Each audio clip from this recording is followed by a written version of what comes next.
Hello everyone, welcome back to my channel. In this video I will be doing an illustration from T.S. Grewal और इसमें हम journal entries को frame करेंगे. सो आपको question screen में दिख रहा होगा, मैं सॉल्यूशन आपके सामने लिखूंगा. So first transaction is Sahil introduce cash as capital और उसी के नीचे दे रखा है gave cheque from his saving account. Cash introduce करा है as a capital 1 lakh rupees का और चेक दिया है 10 लाख रुपीज़ का. सो इन ट्रांजैक्शन को पहले आपको इंटरप्रिटेट करना पड़ेगा अच्छे से. ये दोनों ही ट्रांजैक्शन आपके कैपिटल अकाउंट से रिलेटेड है. मतलब साहिल ने एक तो कैश इंट्रोड्यूस करा है एज अ कैपिटल और एक चेक दिया है कैपिटल के लिए ही. तो दो कैपिटल अमाउंट की ट्रांजैक्शन है. अब हम इसको एक ही जर्नल एंट्री में फ्रेम करेंगे. तो मैंने यहाँ पे फॉर्मेट बना लिया है date, particular, ledger folio, debit और क्रेडिट का. सो सबसे पहले हम डेट लिखेंगे 2022 अप्रैल 1. सबसे पहले साहिल ने कैश इंट्रोड्यूस करा है तो कैश अकाउंट डेबिट, क्योंकि कंपनी में कैश आया 1 लाख रुपीज़ का. उसके बाद साहिल ने चेक दिया है. चेक का मतलब अकाउंट्स में होता है कि मतलब कंपनी के अकाउंट में पैसा आया है, तो उसको हम लिखते हैं bank account. Bank account debit 10 lakh rupees. और ये दोनों amount as a capital invest करे हैं तो to capital account 11 lakh rupees being capital introduce.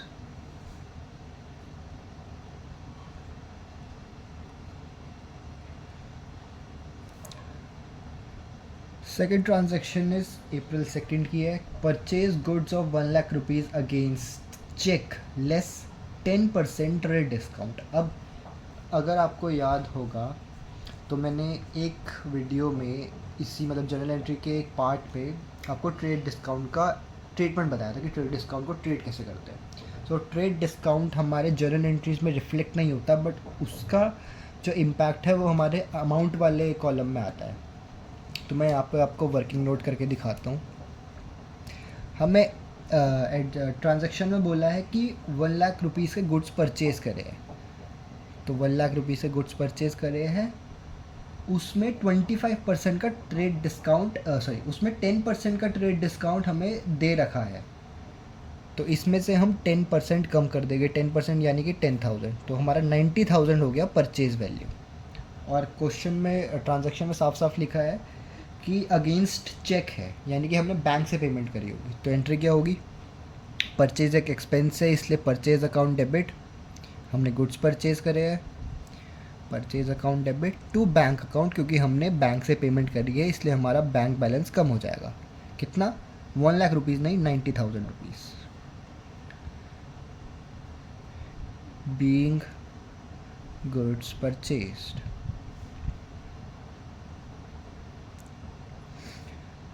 अप्रैल 3 नहीं, अप्रैल 2 की ही एक और ट्रांजैक्शन है. Issued cheque as advance for machinery. यानी कि कंपनी ने चेक इशू करा है मशीनरी खरीदने के लिए. यानी कि अभी तक मशीनरी खरीदी नहीं है, बट मशीनरी खरीदने के लिए चेक इंट्रोड्यूस कर दिया है. यानी कि थोड़ा सा अगर आप इंटरप्रिटेट करोगे, अगर आपने चेक इशू कर दिया है यानी कि आपसे आपका जो बैंक बैलेंस है वो तो कम हो चुका है. तो बैंक अकाउंट तो मैंने कर दिया क्रेडिट, क्योंकि मेरे बैंक से पैसा तो जा चुका है. कितना जा चुका है? 1 लाख रुपीज़ जा चुका है. ठीक है. अगर क्वेश्चन में लिखा होता कि मशीनरी परचेज, तो मैं यहाँ पे मशीनरी डेबिट करता, बट मशीनरी अभी परचेज नहीं करी है, सिर्फ एडवांस दिया है, इसलिए मैं यहाँ पर डेबिट करूँगा advance for machinery. Advance for machinery account debit 1 lakh rupees being advance paid.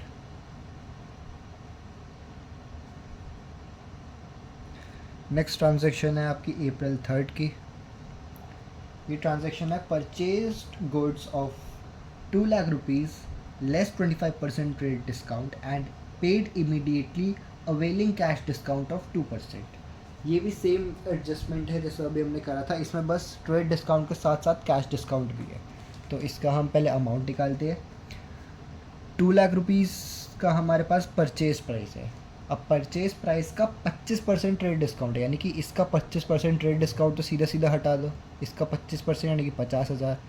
अब बचा 150। 150 के ऊपर 2% आपका वो है, 150 के ऊपर 2% आपका कैश डिस्काउंट है, यानी कि इसका 2% 3000। तो ये आपका हो गया कैश डिस्काउंट। तो जो आपका अमाउंट आया वो आएगा 147। तो इसकी एंट्री क्या होगी? एंट्री आपकी इसकी होगी कि आपने गुड्स परचेज करे तो परचेज अकाउंट को आप करोगे डेबिट,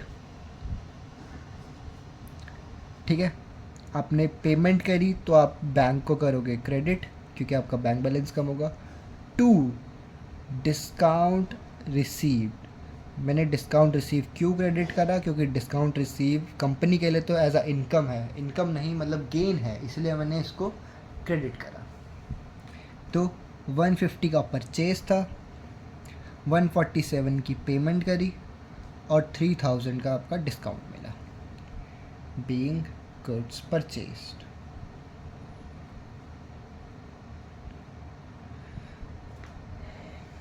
नेक्स्ट ट्रांजैक्शन है अप्रैल 7 की। Sold goods to Rakesh against cash, यानी कि आपने सेल्स करी है अगेंस्ट चेक में करी है, यानी आपका बैंक में पैसा आएगा। तो ये तो सिंपल एंट्री है, आपने सेल करी है तो आप सेल को करोगे क्रेडिट क्योंकि इनकम है, और बैंक में पैसा मिल गया यानी कि बैंक अकाउंट को करोगे डेबिट क्योंकि आपका वो बैलेंस बढ़ जाएगा। कितना आपका ये अमाउंट है? 50,000 rupees, being goods sold.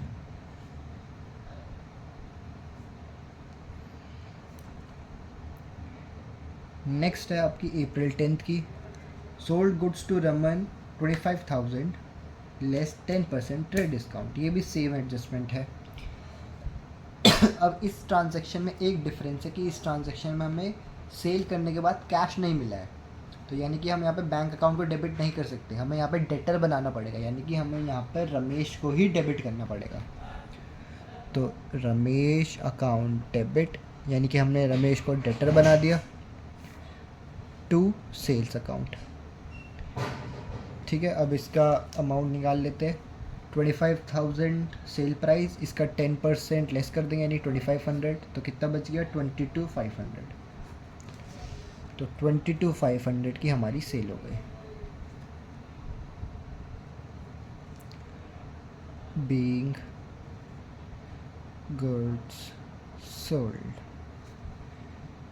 Next is April 14।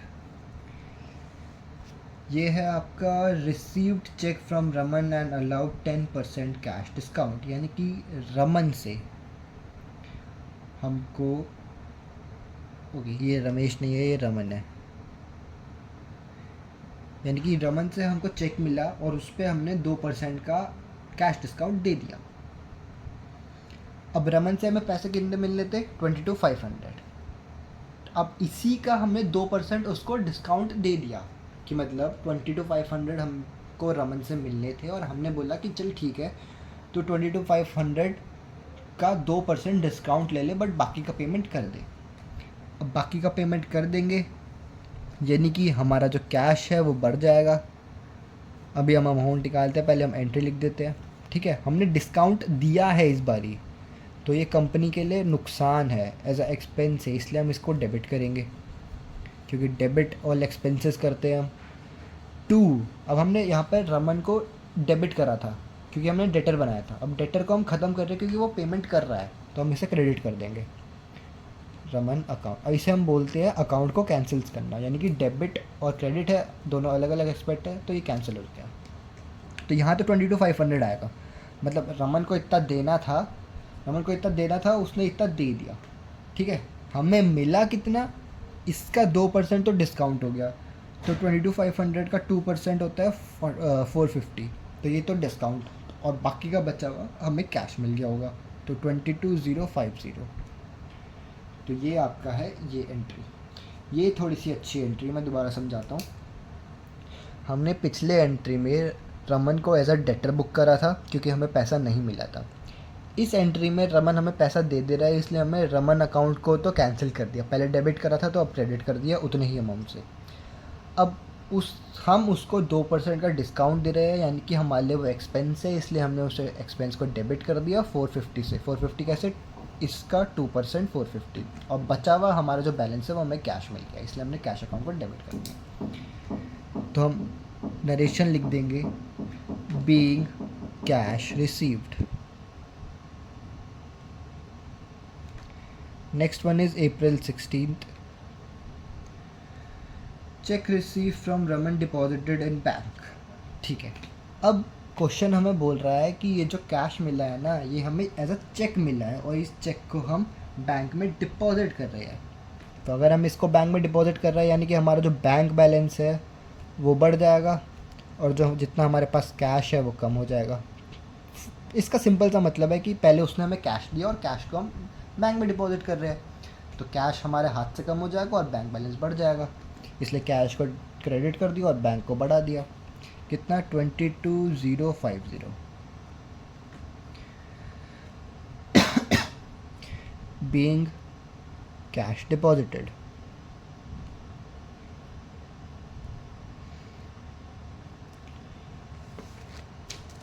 इसके बाद मैंने फॉर्मेट एक बार बना लेता हूँ मैं, थोड़ा सा ही बचा है वैसे भी क्वेश्चन।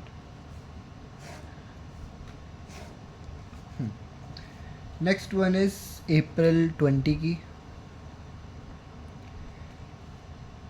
ये है check receive from Raman was dishonoured bank charges. ठीक है, ये नया पॉइंट है।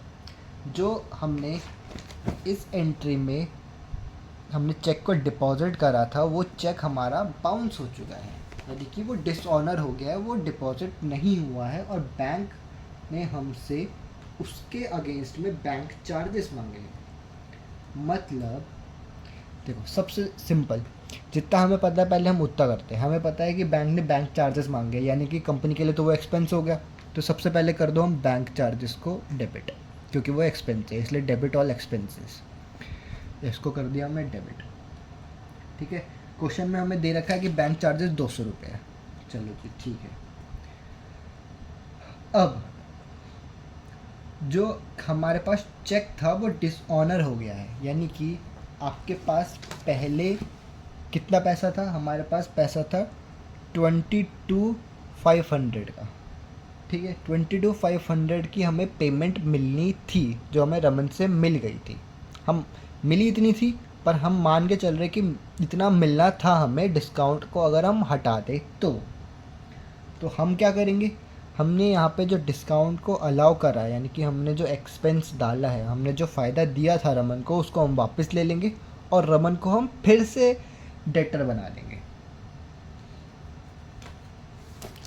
यानी कि हमने रमन को डेटर बना दिया, क्योंकि हमारा जो चेक है वो तो डिसऑनर हो गया है, यानी कि हम रमन को बोलेंगे कि अब आप दोबारा हमें पैसे वापस दो, क्योंकि पहले वाले जो आप पे दिए थे वो अभी तक आए नहीं हैं, इसलिए हमने इसको वापस डेटर बना दिया।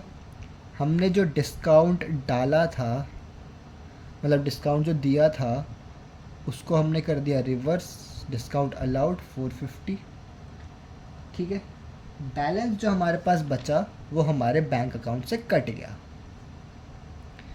22,050। अब मैं आपको ना ये पूरी की पूरी एंट्री को एक बार समराइज वे में बताता हूँ। बैंक चार्जेस तो बहुत सिंपल एक्सपेंस है, इसलिए डेबिट हो गया। अब पिछले एंट्री में देखो, पिछले एंट्री में हमने बैंक अकाउंट को कर दिया था डेबिट 22,050 से, मतलब हमने बोला था कि हमारे अकाउंट में इतना पैसा आ गया है, बट चेक तो डिसऑनर हो गया, यानी कि ये पैसा हमारा आया नहीं। तो अगर हमने यहाँ पे इसको डेबिट करा है तो हमको यहाँ पे इसको क्रेडिट भी करना पड़ेगा, इसलिए हमने बैंक अकाउंट को क्रेडिट कर दिया, तो ये कैंसिल हो गया। अब हमारे पास अगर पैसा नहीं आया तो हमको रमन को वापस डेटर बनाना पड़ेगा, मतलब हम रमन से दोबारा पैसे मांगेंगे, इसलिए हमने रमन को दोबारा डेटर बना दिया 22,500 से, और जो हमने डिस्काउंट उसको दिया था वो भी हमने वापस ले लिया, यानी कि अब हम उससे पूरे के पूरे इतने पैसे वापस मांगेंगे। तो ये था इसका सिंपल ट्रीटमेंट। थोड़ा सा घुमाने वाला था बट इजी था, अगर कॉन्सेप्चुअली नॉलेज हो तो ठीक था। तो ये आपके आ जाएगा बीइंग चेक डिसऑनर्ड।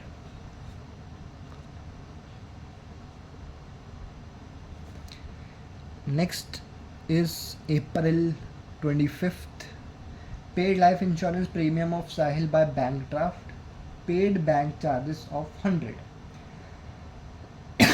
यानी कि जो लाइफ इंश्योरेंस प्रीमियम है साहिल का, वो पे करा कंपनी ने और बैंक चार्जेस भी दिए उसके बदले। तो बैंक मतलब कंपनी से तो पैसा जा रहा है, यानी कि बैंक अकाउंट को हम कर देंगे क्रेडिट। कितने से? 10,000 आपका लाइफ इंश्योरेंस हो गया और 100 रुपीज़ का उसका बैंक चार्जेस, तो 10,100। अब क्या ये कंपनी का एक्सपेंस है? साहिल का लाइफ इंश्योरेंस प्रीमियम कंपनी का एक्सपेंस तो है नहीं, इसीलिए यहाँ पर कंपनी एक्सपेंस को एक्सपेंस के नाम से डेबिट नहीं करेगी, हम यहाँ पर इसको ड्राइंग्स के नाम से डेबिट करेंगे। यानी कि कंपनी मानेगी कि साहिल ने अपने कैपिटल से पैसा निकाल कर अपना लाइफ इंश्योरेंस प्रीमियम पे करा है, इसलिए हमने यहाँ पर ड्राइंग को कर दिया debit. Being LIC paid, LIC premium paid, ठीक है। लास्ट इज अप्रैल 30th की, amount transfer to fix deposit. अब अगर आपने अमाउंट अगर ट्रांसफ़र करा है फिक्स डिपॉजिट से, यानी कि आपका बैंक अकाउंट हो जाएगा कम, पैसा जा रहा है कितना? 5 lakh rupees. To fix sorry मतलब 2 तो बैंक हो गया, डेबिट क्या होगा? डेबिट FD हो जाएगा, फिक्स डिपॉजिट, क्योंकि वो एज अ एक्सपेंस है कंपनी के लिए। तो to fix deposit 5 lakh rupees. यहाँ पर आपकी आ जाएगी नरेशन, बीइंग FD मेड या ट्रांसफर जो भी है, ठीक है। सो ये था आपका एक अच्छा क्वेश्चन, मतलब ये TS ग्रेवाल का एक अच्छा इलस्ट्रेशन था जो मैंने आपको कॉन्सेप्चुअली करके बताया। So that's it for today, I hope you like it, I will see you in next video. तब तक के लिए it's your buddy signing off, bye bye.